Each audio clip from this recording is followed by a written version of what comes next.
Laser machine से पथरी का ऑपरेशन कराना हो या घुटने कूल्हे का ट्रांसप्लांट, अत्याधुनिक मॉड्यूलर ओटी के साथ आपकी सेवा में 24 घंटे हाजिर। सेहत का सच्चा साथी डू किया हॉस्पिटल, गणपति नगर, मंडावा रोड, झुंझुनू। नमस्कार, आप देख रहे हैं शेखवाटी लाइव और देखिए जो आप तस्वीरें आप देख रहे हैं झुंझुनू जिला कलेक्टर आवास और जो जिला जज हैं उनके आवास के बाहर की जो ट्रैफिक व्यवस्था आज कुछ बदली हमें दिखाई दे रही है। यहाँ पर हमने मौके पर आकर देखा है तो पुलिस की गुमटी का भी यहाँ पर मतलब निर्माण किया जा रहा है। ये देखिए डाइवर्जन इधर साइड में लगा दिया गया है और बाकी दूसरी तरफ भी आप देख रहे हों कि जो ट्रैफिक कर्मी अभी सामने बैरिकेड लगे हुए हैं और ये एक नई व्यवस्था है।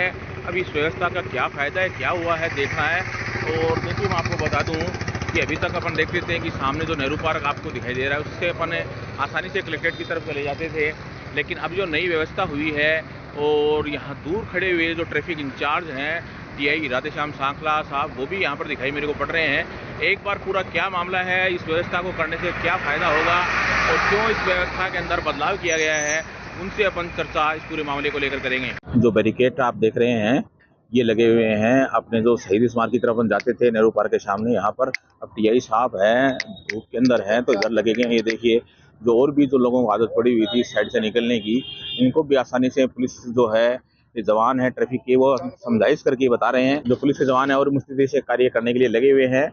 और जो नेहरू अपना जो पार्क है इसके सामने बिल्कुल बैरिकेड लगाकर रास्ता भी इसमें बंद किया गया है। टीआई साहब खुद यहाँ पर खड़े हुए हैं, उनसे बात करना अपन चाहेंगे।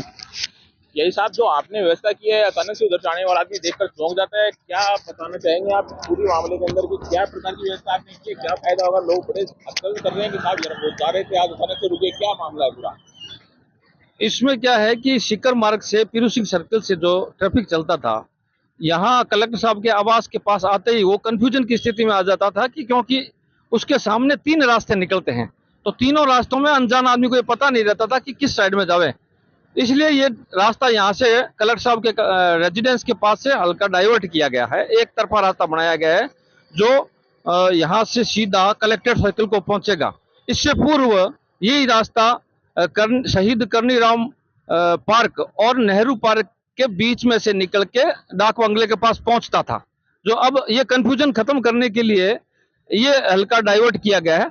और इसके साथ ही सर्किट हाउस की तरफ और किसान कॉलोनी की तरफ जाने वाला ट्रैफिक के लिए यहाँ एक छोटा सा रास्ता बनाया गया है जो किसान कॉलोनी की तरफ जाने वाले लोगों के लिए और सर्किट हाउस की तरफ जाने वाले लोगों के लिए काम करेगा। ये यातायात को सुगम बनाने के लिए ये कार्रवाई की गई है और आग्रह करता हूँ आम जनता से और आम जन से कि वो इसमें सहयोग करें और इस नई यातायात व्यवस्था की पालना करें। साहब जो अपन देख रहे हैं अभी कैमरे के अंदर कि अम्बेडकर पार्क से बगल से आपने जो पूरी व्यवस्था की है, एक तरफ से मतलब सीकर से जो व्हीकल आएंगे वो जाएंगे और दूसरी तरफ से लोग आएंगे जी, है ना। यानी कहने का मतलब जो पहले एक तरह से वन वे था वो रास्ता इसी को अंदर टू वे कर दिया गया है। बिल्कुल सही बात। वो रास्ता जो कलेक्ट्रेट सर्किल से पीरू सिंह सर्किल तक जाता था वो डबल वे था, लेकिन उसको पूर्व से ही कई सालों से सिंगल वे कर रखा था, उसको वापस डबल वे कर दिया है।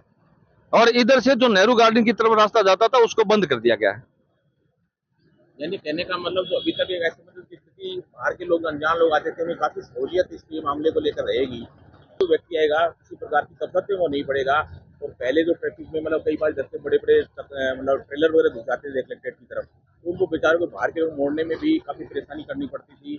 तो ये भी सहूलियत हुई है, इसलिए काफी लोगों ने आपको साधुवाद भी दिया है। मैं आपको जानकारी के लिए बता दूं, मैं ऐसे सभी आम जन को, सभी प्रबुद्ध वर्ग के लोगों को इसके लिए धन्यवाद प्रेषित करता हूं और ये दुर्घटनाओं से बचाने के लिए और कंफ्यूजन की स्थिति खत्म करने के लिए ये रास्ता बंद करके डाइवर्ट किया गया है। इसलिए मैं आप सभी लोगों को धन्यवाद देता हूं और अपील करता हूं कि आप इस नई व्यवस्था में सहयोग करें। Thank you. बिल्कुल ये थे टीआई साहब यातायात जो प्रभारी हमारे झुंझुनू के। इन्होंने न कि झुंझुनू की जो व्यवस्था पर अपनी नज़र बनाई, ये देखिए प्रशासनिक गाड़ियां हैं वो भी जो इधर इनका कोई काम नहीं है बाकायदा, वो भी उधर से ही बाकायदा जा रही हैं। और जो संबंधित जैसे मान लीजिए नज़दीक में कॉलोनी यहाँ पर पड़ती है ना, इस कॉलोनी के अंदर यदि किसी को जाना हो तो उनकी भी साइड से निकलने की व्यवस्था पुलिस ने की है। काफ़ी संवेदनशीलता पूर्वक इस पूरी प्रक्रिया को एक इन्होंने तैयार किया गया यातायात प्रभारी और उनकी पूरी टीम के द्वारा लगकर कि जो मानवीय पहलू है कि जैसे मान लो कॉलोनी में किसी को जाना हो तो व्यक्ति इधर से निकल जाए, है ना। और बाकी के जो लोग हैं जो बाहर से आने वाले हैं उनको प्रॉपर जो रास्ता उनके लिए दूसरी तरफ से तैयार किया गया है। और ये देखिए यहाँ पर गुमटी का भी निर्माण कर दिया गया है, ट्रैफिक कर्मी है यहाँ पर मौजूद रहेंगे।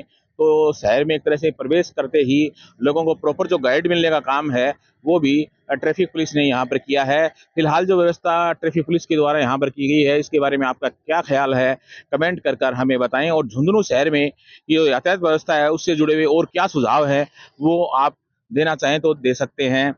धन्यवाद।